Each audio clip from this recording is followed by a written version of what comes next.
नमस्कार विद्यार्थी मित्रांनो, इग्नाइट अकॅडमीच्या यूट्यूब चॅनलवर मी परशुराम शिंदे आपल्या सर्वांचं पुन्हा एकदा सहर्ष स्वागत करतो। महाराष्ट्र इंजिनिअरिंग सर्व्हिस या अनुषंगाने आपण जे अगोदर एक्झाम देत होतो ते एक्झाम आता आपण मागच्या असणाऱ्या 2 एक्झामच्या असणाऱ्या अटेम्प्ट पासून पाहतो की ती एक संयुक्त परीक्षेच्या अनुषंगाने येते। म्हणजेच काय, महाराष्ट्र राजपत्रित पूर्व परीक्षेचा उल्लेख जो आहे का त्याच्यामध्ये संयुक्त पूर्व परीक्षा असा उल्लेख याच्यामध्ये केला जातो। मग त्यामध्ये राज्यसेवा असेल, फॉरेस्ट असेल, ॲग्रिकल्चर असेल आणि सोबतच इंजिनिअरिंग सर्व्हिसेस असतील, या सगळ्या सर्व्हिसेस एकत्र येत आहेत आणि त्याची असणारी जी काही एक्झाम आहे 2025 ची प्रीची एक्झाम, ती एक्झाम होणार होती 28 सप्टेंबरला। पण त्या असणाऱ्या 28 सप्टेंबरच्या एक्झामच्या दरम्यान संपूर्ण महाराष्ट्रामध्ये पूरजन्य परिस्थिती आल्या कारणानं मग आपल्या असणाऱ्या राज्य सरकारच्या असणाऱ्या विनंतीवरनं एमपीएससीने ही असणारी डेट पोस्टपोन केली। ती आत्ता डेट आहे कधी, तर ती डेट आहे आत्ता 9 नोव्हेंबरला, ज्या दिवशी कंबाईनची असणारी ग्रुप बी ची एक्झाम होती त्या दिवशी ही असणारी एक्झाम कंडक्ट केली जाणार आहे आणि ग्रुप बी ची असणारी एक्झामची असणारी डेट 21 डिसेंबरला गेलेली आहे। अशा परिस्थितीमध्ये आपल्याला हा जो एक्स्ट्रा 1 महिन्याचा कालखंड मिळालेला आहे यामध्ये आपली असणारी स्ट्रॅटेजी काय असली पाहिजे आणि एक्झॅक्टली या असणाऱ्या 1 महिन्यामध्ये शेवटच्या फेजमध्ये, शेवटच्या रिव्हिजनमध्ये, या प्रिपरेशनमध्ये आपल्याला काय काय महत्त्वपूर्ण मुद्दे बघणं गरजेचं आहे, कशा पद्धतीने मॉक टेस्टचा रेफरन्स घेणं गरजेचं आहे, या सगळ्यांचा आढावा आपण या ठिकाणी घेऊया। म्हणजे जे साहेब लोक आता महाराष्ट्र इंजिनिअरिंग सर्व्हिसच्या अनुषंगाने तयारी करतायत त्या सर्वांना आपण मेन्सच्या अनुषंगाने एक सगळ्यात महत्त्वपूर्ण असणारी एक प्रकारची भेट देतोय। ते म्हणजेच काय, तर एमईएस मेन्सच्या अनुषंगाने सिव्हिल इंजिनिअरिंगसाठी आपण डिस्क्रिप्टिव्ह पॅटर्नच्या अनुषंगाने लाईव्ह प्लस रेकॉर्डेड बॅच या ठिकाणी तुम्हाला अवेलेबल करून देतोय। यामध्ये काय असेल तर तुम्हाला एमईएस मेन्सच्या असणाऱ्या एक्झामच्या अनुषंगाने जो एक्सक्लुझिव्हली असणारा डिझाईन असणारा प्रोग्राम याच्यामध्ये रन केला जाणार आहे। सोबतच काय तर एक्सपर्ट फॅकल्टीज असतील जे स्पेशलाइज असणाऱ्या सब्जेक्ट नॉलेज त्यांच्याकडे आहे, प्लस या असणाऱ्या फॅकल्टीचा रेफरन्स पाहिला तर इंडियन इंजिनिअरिंग सर्व्हिसच्या अनुषंगाने त्यांनी इंटरव्ह्यू दिलेले असणारे फॅकल्टीज आपल्या सोबत असणार आहेत। मग यांना मेंटरिंग करणार आहेत आपले योगेश माने सर आणि धनंजय गचाले सरांच्या माध्यमातून तुम्हाला या असणाऱ्या बॅचच्या अनुषंगाने संपूर्ण असणारे मेंटरशिप मिळणार आहे। सोबतच काय तर कॉम्प्रिहेन्सिव्ह टेस्ट सिरीज असेल, सब्जेक्ट वाईज फुल लेंथच्या असणारे टेस्ट असतील तुम्हाला सिलेबस वाईज, मग रेग्युलर आन्सर रायटिंगचे प्रॅक्टिस सेशन्स याच्यामध्ये असणार आहेत। सोबतच तुम्हाला प्रिव्हियस इयर क्वेश्चन पेपरचे असणार रेफरन्स, मग एमईएस असेल, सोबतच ईएससी असेल, आयएएस असेल, आयएफएस असेल, या असणाऱ्या यूपीएससीच्या अंतर्गत ज्या महत्त्वपूर्ण असणाऱ्या एक्झाम होत होत्या त्याच्याही असणाऱ्या अनुषंगाने जे क्वेश्चन्स आहेत का त्याचाही असणारे प्रॅक्टिस तुम्हाला या असणारे मेन्स मध्ये असेल। चला मग आता असणारी ही जी 9 नोव्हेंबरची असणारी एक्झाम क्रॅक करा आणि मेन्ससाठी या असणाऱ्या क्वालिटी कंटेंट सोबतच आपण अटॅच करून आपली असणारी मेन्स एक्झाम क्रॅक करण्याचा प्रयत्न करूयात। सोबतच ज्या विद्यार्थ्यांना प्रीसाठी आवश्यक असेल आपली एमपीएससी महाराष्ट्र स्टेट सर्व्हिसेस प्रिलिमच्या अनुषंगाने असणार एमईएस, सोबतच पाहिलं तर एआरटीओ असेल, फॉरेस्ट असेल, यांच्यासाठी जे असणारी बॅच अवेलेबल आहे आपल्याला रेकॉर्डेड बॅच आहे मराठी माध्यम मध्ये आणि सोबतच इंग्लिश मीडियम मध्ये सुद्धा आहे। आता प्रिलिम बद्दल बोलायचं असेल, या असणाऱ्या 1 महिन्याच्या स्ट्रॅटेजी बद्दल बोलायचं असेल तर सगळ्यात पहिल्यांदा आपल्याला माहिती पाहिजे की आपलं टार्गेट काय असलं पाहिजे। पण टार्गेट काय तर बघितलं तर Maharashtra gazetted civil services combined prelim examination 2024 ची जी एक्झाम होती ना सिव्हिल इंजिनिअरिंग सर्व्हिसेसच्या बाबतीमध्ये, त्याचं मेरिट किती लागलं होतं आपल्याला ते डोळ्यासमोर ठेवायचे। कधीची एक्झाम आहे, 2024 ची एक्झाम आहे आणि ही आपल्याला एप्रिल 2025 मध्ये लिस्ट येताना दिसते, मेरिट लिस्ट येताना दिसते। ओपन कॅटेगरीचा उल्लेख केला तर मेरिट काय होतं ओपन कॅटेगरीमध्ये, जनरल कॅटेगरीचा उल्लेख केला तर 99.5 चं मेरिट लागलं होतं, फिमेल मध्ये 88 चं मेरिट लागलं होतं, एसटी मध्ये जनरल कॅटेगरीमध्ये 99.5 आहे, एसटी मध्ये 90.5 आहे, डीटीए मध्ये 99.5, म्हणजे 99.5 तुम्हाला मेरिट लागलेलं दिसते। ओबीसी मध्ये सुद्धा 99.5, म्हणजे तुम्हाला 200 मार्कांपैकी, कारण सीसॅट तुमचं क्वालिफाईंग आहे, 200 पैकी तुम्हाला मिनिमम 100% असणारा जो 200 मार्कांपैकी 100 मार्क म्हणजे 50% असणारं स्कोरिंग करणं आवश्यक असणार आहे। कारण जी जनरल राज्यसेवेची एक्झाम आहे त्याला आपण 117 पर्यंतचं वगैरे मेरिट लागताना बघतो। मग आपलंही टार्गेट तसंच असावं का, 120 125 च्या अनुषंगाने असणाऱ्या मेरिट पर्यंत आपल्याला टार्गेट ठेवायचे आणि जेणेकरून आपल्याला या असणाऱ्या मेरिटमध्ये बसायचं असेल तर आपल्याला हे टार्गेट पॉइंट आपल्या डोळ्यासमोर असणं आवश्यक असणारे हा मुद्दा। आणि सोबतच आता जागतिक व्यवस्थेमध्ये आणि भारतामध्ये जे काही पॉलिटिकल सिनेरिओ चालू आहे, जे काही डोमेस्टिक असणारे झोन चर्चेमध्ये येत आहेत, त्यामध्ये फक्त परीक्षेच्या दृष्टिकोनातूनच आपल्याला इन्व्हॉल्व व्हायचंय, बाकी जास्त असणाऱ्या या किऑस मध्ये आपल्याला खूप जास्त अडकायचं नाहीये, हे पण आपल्याला लक्षात ठेवायचं. इथं हा एक संदर्भ याच्यामध्ये असेल, फक्त सांगताना देतोय. सोबतच काय, आपला भारत हा फुल ऑफ फेस्टिवल झोन मध्ये असणारा भारत आहे. कंटिन्युअसली प्रत्येक मंथ मध्ये फेस्टिवल्स असतात. आत्ताच्या या असणाऱ्या ऑक्टोबर मध्ये सुद्धा बरेचसे मोठमोठे असणारे फेस्टिवल्स आहेत, जे विद्यार्थी स्पर्धा परीक्षांच्या अनुषंगाने प्रॉपर वेने तयारी करतायत.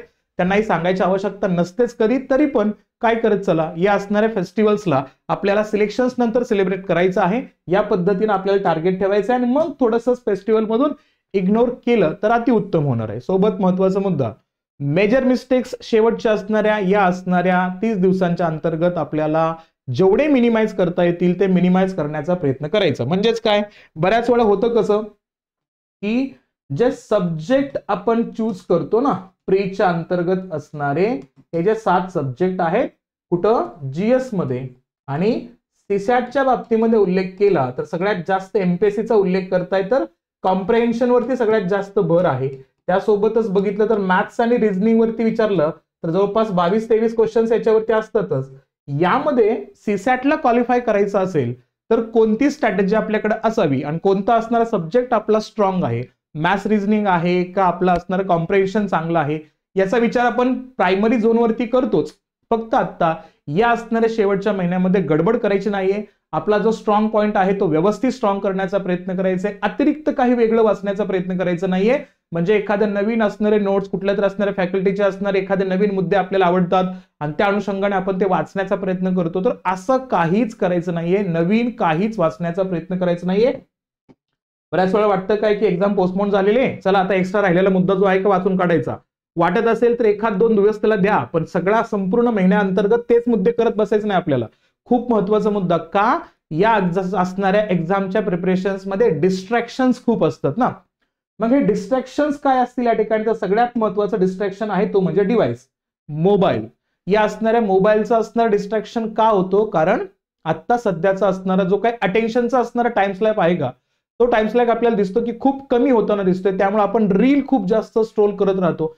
अननेसेसरी आपण काय करतो की आपला असणारा जो बहुमूल्य वेळ आहे तो आपण या अंतर्गत इन्व्हेस्ट होतो आपला, त्या ठिकाणी न कळतपणे होतो. अभ्यास करतच असतो आपण, आपल्या अभ्यासामध्ये थोडासा विरंगुळा म्हणून आपण काय करतो, थोडासा फोन चेक करायला जातो आणि त्यामुळे काय होतं, बराचसा वेळ निघून जातो. असे बरेचसे विद्यार्थी पण आहेत जे म्हणतात सिलेक्शन नंतर की मी फोनच वापरला नाही, सोशल मीडियाचा यूज केला नाही. एवढंही तुम्ही कटाक्षाने ते पाळा असं म्हणत नाही आपण या ठिकाणी, पण थोडंसं या असणाऱ्या डिस्ट्रॅक्शनला अवॉइड करण्याचा प्रयत्न करा.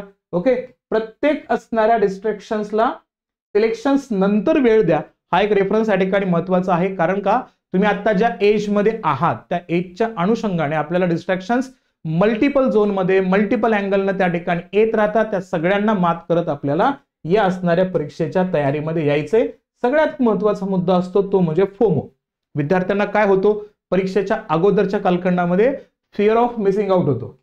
फिअर ऑफ मिसिंग आउट म्हणजेच काय, बऱ्याच वेळा काय होतं की अरे माझं काय राहून जातंय का, माझ्याकडे एखादा असणारा पॉइंट मिस होऊन जातोय का, या गोष्टी मी कव्हर अप करणं आवश्यक आहे का, या सगळ्यांचा विचार करत करत आपण काय करतो की अतिशय प्रिसियस असणाऱ्या टाइम झोन मध्ये आपण विनाकारण आपला असणारा वेळ इतर असणाऱ्या गोष्टींवरती इन्व्हेस्ट करायला जातो. म्हणजेच काय, आपण समजा मॉक टेस्ट अगोदर दिल्या नसतील, आता पेपर पोस्टपोन झाले, तर जेवढ्या मॉक टेस्ट देता येतील त्या सगळ्याच आता टेस्ट देऊन टाकायचा, असा असणारा माइंडसेट आपल्याला उपयोगाचं नाहीये.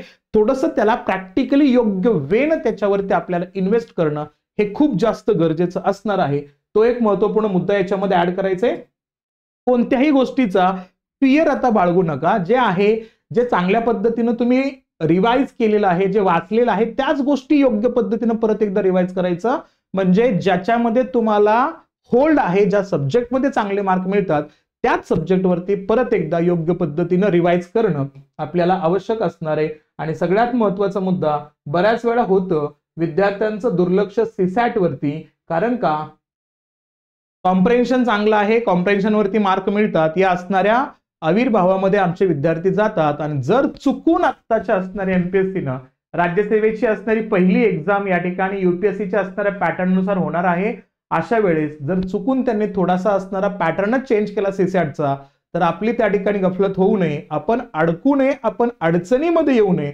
म्हणून सीसॅटला लाईटली घेऊ नका. सीसॅट क्वालिफाय करणं खूप गरजेचं आहे. म्हणजे अप्रॉक्सिमेटली 200 पैकी किती मार्क घ्यायचेत आपल्याला, 67 मार्क घ्यायचेत. ऍक्च्युअली 66.66 म्हणूया, तर 67 मार्क घ्यायचे. तर त्यासाठी आपला असणारा स्ट्रॉंग पॉइंट कोणत्या सब्जेक्टमध्ये आहे, मॅथ्स आहे का, रिझनिंग आहे का, कॉम्प्रिहेन्शन आहे का, डिसिजन मेकिंगचे क्वेश्चन्स कशा पद्धतीने सॉल्व्ह करायचे याच्यावरती परत एकदा आपल्याला योग्य पद्धतीनं वेळ देणं आवश्यक असणार आहे. त्या गोष्टीचा विचार करा. आणि महत्वपूर्ण मुद्दा जे विद्यार्थी अडकतात ते म्हणजे मॉक्स मध्ये. बऱ्याच वेळा होतं काय, किंवा चला याच्या अगोदरच्या असणारे मॉक दिले नाहीयेत, मी टेस्ट सिरीज दिली नाही, आता टेस्ट सिरीज द्यायची का, तर द्या, काय हरकत नाहीये. पण खूप जास्त स्वतःला त्या ठिकाणी विनाकारण त्याच्यामध्ये अडकून ठेवायचं नाहीये. म्हणजे फार फार तर काय, डेली एखादा टेस्ट देत असाल तर ठीक आहे, डेली एखाद्या असतात म्हणजे काय 100 क्वेश्चन्स या प्रत्येक असणाऱ्या दिवसांमध्ये अटेंड केले जीएसचे, काय हरकत नाही, चालेल. जीएस सोबतच सीसॅटचे क्वेश्चन सॉल्व्ह करताय तरी चालेल, कारण त्याच्यापेक्षा जास्त होतं कामा नये. म्हणजे काय, जर मी डेली 100 क्वेश्चन्स होतात का असं म्हणतोय तर होतात, कारण आपण त्या फेजमध्ये आलोय, आपलं रिव्हिजन आपण त्या ठिकाणी करतोय. पण ते पण आत्ताचे असणार फक्त 15 दिवसांपर्यंत. परीक्षेच्या अगोदरच्या असणाऱ्या 15 दिवसांमध्ये अशा पद्धतीचा कोणताच मॉक टेस्ट द्यायची गरज नाहीये.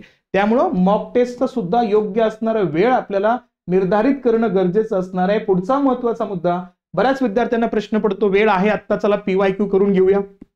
आणि खूप जास्त फोकस होऊन जातो पीवायक्यू वरती. आणि आपल्या सगळ्यांना माहिती आहे की आपण अभ्यासाची सुरुवात करत असताना सगळ्यात पहिल्यांदा तर पीवायक्यूच अभ्यास केलेला असतं. परत त्या पीवायक्यूला थोडंसं रिव्हिजिट करा, इग्नोर करू नका, पण पूर्ण वेळ त्या पीवायक्यू वरती देऊ नका. कारण का, बऱ्याच वेळा होतं काय की रिफ्लेक्ट होतात प्रश्न पीवायक्यूचे, पण हे रिफ्लेक्ट होत असताना 100% रिफ्लेक्शन दिसेल असं नाही ना. पण तरी पण याला सोडूनच द्यायचं असं पण नाही. म्हणजे काय, म्हणजे सब्जेक्ट समजा वाचताय, समजा पॉलिटी वाचताय, तर पॉलिटीच्या अगोदर थोडीशी आपण जे नोट्स काढलेले असतात पीवायक्यूचे त्याच्यावरती फक्त एक नजर मारून टाकायची. म्हणजे काय, आपल्याला या गोष्टी बघणं आवश्यक असणार आहे. आणि त्यासोबतच आपण काय करतो या ठिकाणी, तर आपण मल्टिपल मॅनर मध्ये रिव्हिजनचे असणारे सेशन्स घेतो आपण एमसीक्यू फॉर्मॅटच्या अंतर्गत. तर ते सेशन्स आपले असतात ते अटेंड करण्याचा प्रयत्न करत झाला, म्हणजे तुमचा असणारा जो अभ्यास आहे का तो झालाय की नाही, एकदा फक्त फास्ट मध्ये तो रिवाइज करण्याचा प्रयत्न केला तर तुम्हाला याचा असणारा बेनिफिट त्या ठिकाणी मिळून जातो. म्हणजे सिम्पली काय करायचं, आपल्याला आपल्या असणाऱ्या या शेवटच्या असणाऱ्या एका महिना अंतर्गत आपल्याला जर स्टडी प्लॅन ठरवायचा असेल तर मी कंटिन्युअसली सांगत असतो, जर तुम्हाला पास व्हायचं असेल एमसीक्यू टाईपच्या असणाऱ्या एक्झाम मध्ये तर तुम्हाला स्वतःचे असणारे बिग 4 सब्जेक्ट निवडायचे. 4 असे सब्जेक्ट निवडायचे जे आपल्याला स्कोरिंग पासिंग पर्यंत घेऊन जाणार आहेत. म्हणजे जे कोणते बिग 4 सब्जेक्ट असतील, जे 4 सब्जेक्ट तुमच्या असणाऱ्या ओळखीचे असतील, जवळचे असतील, ते तुमच्या ऐकणारे सब्जेक्ट असतील, जेणेकरून तिथं तुम्हाला 15 पैकी जास्तीत जास्त स्कोर येऊ शकतो, असे सब्जेक्ट आपल्याला निवडायचे. मग शक्यतो प्रत्येक विद्यार्थ्यांनी काय निवडावा, पॉलिटी तर निवडावा. तुम्ही इंजिनिअरिंग बॅकग्राऊंडचे आहात तर तुम्ही जनरल सायन्स तर निवडलंच पाहिजे या ठिकाणी. सोबतच पाहिलं तर तुम्हाला सगळ्यात महत्वाचा, जनरल सायन्स सोबत बघितलं तर इकॉनॉमिक्स सुद्धा आवश्यक वाटतो कधी कधी, तो निवडा. किंवा इकॉनॉमिक्सच्या ऐवजी जिओग्राफी निवडलं तरी चालेल. तुम्ही तुमच्या असणाऱ्या बेसवरती निवडायचे. पॉलिटीचे असणारे 15 क्वेश्चन्स, जनरल सायन्सचे असणारे 15 क्वेश्चन्स, इकॉनॉमिक्स किंवा जिओग्राफीचे असणारे 15 क्वेश्चन्स. आणि सोबतच या ठिकाणी बऱ्याच वेळा काय होईल, इथं हिस्ट्री असेल किंवा सोबतच पाहिलं तर या ठिकाणी एन्व्हायरमेंट आणि करंट अफेअर सारखे सब्जेक्ट असतील. यापैकी कोणताही एक सब्जेक्ट तुमचा जो इन हँड आहे तो चांगला आहे, ते सब्जेक्ट तुम्हाला निवडणे तुमच्यावर असणार आहे, ते निवडायचंय. पण कमीत कमी तुमच्या असणाऱ्या विषयांमध्ये जनरल सायन्स असलाच पाहिजे. म्हणजे या ठिकाणी 60 क्वेश्चन्स होतात आणि 60 क्वेश्चन्स मध्ये तुम्हाला किती स्कोर करायचं आहे, टार्गेट ठेवायचं ते म्हणजे 40 ते 45 क्वेश्चन्स आपले या ठिकाणी निगेटिव्ह होऊन बरोबर आले पाहिजेत. आणि राहिलेल्या 60 क्वेश्चन्स मध्ये तुम्हाला किती क्वेश्चन्स आणायचे, त्या ठिकाणी 40 क्वेश्चन मध्ये राहिलेल्या 40 क्वेश्चन्स मध्ये तुम्हाला 10 ते 15 क्वेश्चन्स बरोबर आणण्याचा ट्राय करायचंय. म्हणजे तुम्ही 120 मार्कांपर्यंत जंप करू शकता. त्यासाठी सिम्पली काय करायचंय, त्यासाठी तुम्हाला राहिलेल्या असणाऱ्या 30 दिवसांमध्ये हे जे बिग 4 सब्जेक्ट तुम्ही निवडलेत का, त्याला कमीत कमी तुम्हाला काय करायचंय, 3 वेळेस रिव्हिजन करायचं आहे. ओके. आणि बाकीचे जे सब्जेक्ट आहेत त्याला कमीत कमी 1-2 वेळेस तर रिव्हिजन करा. आणि मॅथ्स रिझनिंगच्या असणाऱ्या सब्जेक्टला जर तुमचा मॅथ्स रिझनिंग खूपच वीक असेल तर त्यालाही त्या पद्धतीने वेळ द्या. थोडंसं डेली 1-2 तास दिला तरी चालेल. प्रॅक्टिसेस जास्त करा. कॉम्प्रिहेन्शनचे असणारे सगळे काय करा, पॅसेजेस असतील मराठीचे इंग्लिशचे ते सॉल्व्ह करण्याचा प्रयत्न करा. कारण कोणते पॅसेजेस तुम्हाला योग्य पद्धतीने लवकरात लवकर सुटू शकतात. सायकोलॉजिकल असणारे एसे आला तर त्याच्या अनुषंगाने असणारे जे पॅसेज आहेत त्याच्यावरती क्वेश्चन्स तुम्ही आन्सर देऊ शकता का. सायन्स आणि टेक्नॉलॉजिकल बॅकग्राऊंडचे असणारे एसे असतील, पॅसेज असतील, हिस्टॉरिकल बॅकग्राऊंडच्या अनुषंगाने पॅसेज असतील तर ते तुम्हाला सॉल्व्ह करता येऊ शकतात का. किंवा फक्त त्या ठिकाणी एक आयडिओलॉजिकल बेस्ड असणारा, सोशलिस्टिक अँगलचा असणारा त्या ठिकाणचा पॅसेज आला तर ते तुम्ही सॉल्व्ह करू शकता का चांगल्या पद्धतीनं. यासाठी तुम्हाला प्रॅक्टिस करणं हे खूप जास्त आवश्यक असणार आहे. मग तुम्हाला काय करायचंय, तुम्हाला वेळ द्यायचंय आणि या असणाऱ्या माध्यमातून तुमचे असणारे बिग 4 सब्जेक्ट या ठिकाणी आपल्याला बघायचे आहेत, शोधायचे आहेत आणि त्यानुसार आपला अभ्यास परफेक्टली या ठिकाणी इम्प्लिमेंट करायचं आपल्याला. आणि त्या अनुषंगाने पाहिजे असेल तर रेकॉर्डेड बॅचचा रेफरन्स आहे तुम्हाला प्रीला, शेवटच्या असणाऱ्या एका मंथमध्ये तुम्ही रिवाइज करू शकता. पण तुमच्या प्री नंतर सगळ्यात महत्वाचा रेफरन्स आहे ते म्हणजे इग्नाइट अकॅडमी तुमच्यासाठी MES मेन्सच्या अनुषंगाने सिव्हिल इंजिनिअरिंग साठी आपण डिस्क्रिप्टिव्ह पॅटर्नच्या अनुषंगाने लाईव्ह प्लस रेकॉर्डेड बॅच घेऊन येतोय. ज्या बॅचच्या अनुषंगाने तुम्हाला सगळी असणारी मदत या ठिकाणी मिळणार आहे, आन्सर रायटिंगची असणारी प्रॅक्टिस होईल. त्यासाठी इग्नाइट अकॅडमीचं असणारं ऍप्लिकेशन डाउनलोड करा आणि तुमच्या काही क्वेरीज असतील तर 8888996116 या कॉन्टॅक्ट नंबरवरती कॉन्टॅक्ट करू शकता आणि तुमच्या असणाऱ्या सगळ्या डाऊट्सला, तुमच्या क्वेरीजला तुम्ही विचारू शकता. ठीक आहे. तर शेवटच्या असणाऱ्या महिन्यामध्ये डिस्ट्रॅक्शनला क्लोज करून, फोमोला साईडला ठेवून या असणाऱ्या रिव्हिजनच्या असणाऱ्या या एका महिन्यामध्ये योग्य पद्धतीने तुम्ही डील कराल आणि परीक्षेला चांगल्या पद्धतीने सामोरे जाल अशी अपेक्षा करतो. इग्नाइट अकॅडमीकडनं आपल्या सर्वांना पूर्व परीक्षेसाठी खूप खूप शुभेच्छा.